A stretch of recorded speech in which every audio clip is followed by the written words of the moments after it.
Hello guys, Sushma here. Welcome back to Mumbai పిల్లా YouTube channel. ఈరోజు టాపిక్లో ఫస్ట్ న్యూస్ వచ్చేసి ఫ్లోకి ఇను గురించి. I know many people are interested about this topic. నాకు ఎలా తెలుసు అంటే నేను మీ కమెంట్స్ని చదువుతున్నాను కాబట్టి నాకు ఆ విషయం తెలుసు. అండ్ అందుకని ఈ టాపిక్ని సెలెక్ట్ చేసుకోవడం జరిగింది. అండ్ ఫ్లోకి ఇను మీద వచ్చిన రీసెంట్ న్యూస్ని కనుక చూసుకున్నట్లయితే ఫ్లోకి ఇను రీసెంట్గా 2 months క్రిందట యాడ్ క్యాంపెయిన్ని స్టార్ట్ చేసింది. బట్ దాన్ని రెగ్యులేటర్స్ బ్యాన్ చేశారు. కానీ ఇప్పుడు మళ్ళీ ఫ్రెష్గా ఇంకొక యాడ్ క్యాంపెయిన్తో వచ్చింది. ఈసారి 100 బస్సెస్ మీద ఇంకా ట్రైన్స్ మీద లండన్లో ఈ యాడ్ క్యాంపెయిన్ అనేది షురూ చేసిందనమాట. సో బేసిక్గా ఈ యాడ్ క్యాంపెయిన్ వెనుకున్నటువంటి రీజన్ వచ్చేసి ఫ్లోకి ఇనుని ఎక్కువ మందికి ఇంట్రడ్యూస్ చేయడంతో పాటు లండన్లో టూరిస్టుల సంఖ్య ఎక్కువ ఉంటుంది కాబట్టి మెయిన్ ప్లేసెస్లో ఈ యాడ్స్ కానీ లేకపోతే ట్రైన్ స్టేషన్లో యాడ్స్ కానీ కనిపించినట్టయితే ఎక్కువ మందికి ఈ క్రిప్టో కరెన్సీ గురించి ఒక అవేర్నెస్, ఒక అవగాహన కల్పించడానికి అనమాట. సో అయితే వాళ్ళ యాడ్స్ అనేవి చాలా ఇంట్రెస్టింగ్గా ఉన్నాయి. ఒక 2-3 స్టేట్మెంట్స్ని కనుక నేను మీకు వినిపిస్తాను, సో దట్ మీకు కూడా అర్థమవుతుంది వాళ్ళు ఏ యాడ్స్ ఎలా ప్లాన్ చేశారు ఏంటి అన్నది అని చెప్పి. సో డోజ్ కాయిన్ని మిస్ అయితే ఫ్లోకి ఇనుని కొనుక్కోమంటున్నారు. And Floki doesn't do politics, we do ecosystems అని చెప్పి. So powered by Ethereum and BSC. So ఇలా స్ట్రాంగ్ స్టేట్మెంట్స్తో ఈ యాడ్స్ అనేవి ప్లాన్ చేయడం జరిగిందనమాట. సో ప్రీవియస్గా చూసుకున్నట్టయితే వాళ్ళ యాడ్స్ ఎందుకు బ్యాన్ అయ్యాయంటే దానికి ఒక్క రీజన్ అనమాట. వాళ్ళు క్రిప్టో కరెన్సీ అనేది రిస్క్, ఒకసారి పెరుగుతుంది ఒకసారి పడుతుంది అని చెప్పి వాళ్ళ యాడ్ క్యాంపెయిన్లో మెన్షన్ చేయకపోవడం వల్ల వాళ్ళ యాడ్స్ అనేవి బ్యాన్ చేయడం జరిగింది. ఈసారి మాత్రం అవన్నీ మెన్షన్ చేసి దాంతోపాటు క్రిప్టో అన్నది యూకేలో లీగలైజ్ చేశారు అని చెప్పి కూడా రాస్తున్నారు అనమాట. సో అదే కాకుండా చాలామందికి ఫ్లోకి ఇను అంటే ఒక మీమ్ కాయిన్ లాగా మాత్రమే తెలుసు. దాని యాక్చువల్ పర్పస్, దాని యూటిలిటీ ఎవరికి గుర్తులేదు.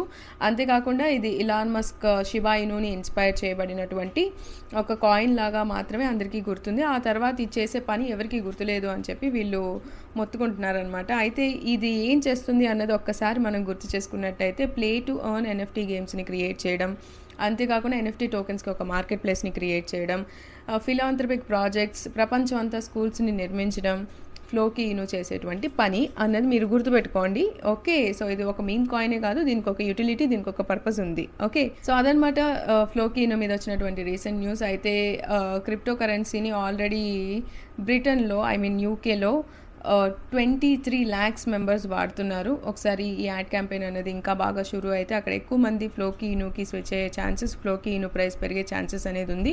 బట్ ఎనీహౌ అది ఎప్పుడు జరుగుతుంది, ఎలా జరుగుతుంది అన్నదానికి మనకి టైం ఉంది కాబట్టి we should have patience in this field. Okay, moving on to the next topic, baby doge coin NFTs.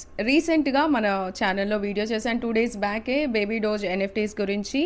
ఇప్పుడు ఆ బేబీ డోజ్ ఎన్ఎఫ్టీస్ అన్నవి మింట్ చేయడం అనేది అయిపోయింది. ఎందుకంటే 10,000 బేబీ డోజ్ ఎన్ఎఫ్టీస్ని క్రియేట్ చేయడము, April 20న వైట్ లిస్టెడ్ విన్నర్స్కి మింట్ చేయడానికి వాటిని లైవ్కి ఇవ్వడము, ఆ తర్వాత April 22న మింట్ చేసుకోవడం, ఒక్కొక్క వైట్ లిస్టెడ్ యూజర్ వచ్చేసి 3 baby doge ఎన్ఎఫ్టీస్ని కొనడము.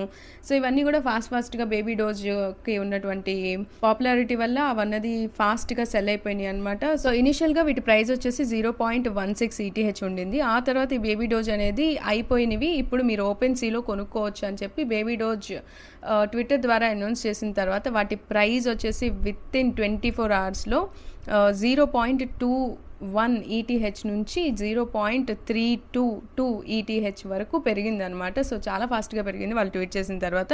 And more over మనం ఈ బేబీ డోజ్ ఎన్ఎఫ్టీస్ని కనుక చూసుకున్నట్లయితే చాలా క్యూట్గా ఉన్నాయి. అండ్ ఒకసారి నేను జస్ట్ మీకు చూపిస్తాను సో దట్ మీరు మళ్ళీ వేరే వెబ్సైట్కి వెళ్ళి వాటిని చెక్ చేయకుండా ఇందులోనే మీరు అవి కూడా కవర్ చేసినట్టు ఉంటుందన్నమాట. ఒక్కొక్క డాగ్కి ఒక్కొక్క కైండ్ ఆఫ్ ఫీచర్స్ ఉన్నాయన్నమాట. సో ఒక్కొక్కటి 0.16 ETH అని, 0.17 ETH అని, 0.20 అని చెప్పి. సో ఈ విధంగా హైయెస్ట్ ప్రైస్ వచ్చేసి ఐ థింక్ 0.322 ETH అని చెప్పి చెప్పడం అయితే జరిగిందనమాట. ఎందుకంటే కొన్ని 0.2కి దొరుకుతున్నాయి, కొంతమంది అమ్ముతున్నారు, కొంతమంది జస్ట్ స్టోర్ చేసుకున్నారు అంతే. సో ఇక్కడ నుంచి ఓపెన్ సీ నుంచి ఈ బేబీ డోజ్ ఎన్ఎఫ్టీస్ని అయితే ఇంట్రెస్ట్ ఉన్న వాళ్ళు కొనుక్కోవచ్చు అండ్ డబ్బులు ఉన్న వాళ్ళు కొనుక్కోవచ్చు. 0.2 ETH అంటే అది మాటలు కాదు, చాలా హై ప్రైస్ కదా. అండ్ ఒకసారి బేబీ డోజ్ పర్పస్ గురించి మాట్లాడుకుందాం, ఎందుకంటే లాస్ట్ వీడియోలో చెప్పినప్పటికీ ఈ వీడియోలో మళ్ళీ చెప్తున్నాను. సో ఈ బేబీ డోజ్ కాయిన్ అనేది హైపర్ డిఫ్లేషనరీ కాయిన్. ఇది ఎక్కువగా దాని సప్లైని బర్న్ చేస్తూ ఉంటుంది, దానివల్ల దాని ప్రైస్ అనేది పెరుగుతుంది. అండ్ దీని పర్పస్ వచ్చేసి మీకు తెలుసు కదా, డాగ్స్ని రెస్క్యూ చేయడం, వాటికి షెల్టరు, ఫుడ్ అలాంటివన్నీ ప్రొవైడ్ చేయడము. అండ్ అంతేకాకుండా మెయిన్గా ఈ బేబీ డోజ్ కాయిన్ అనేది డోజ్ కాయిన్ సన్గా క్లెయిమ్ చేసుకుంటుంది.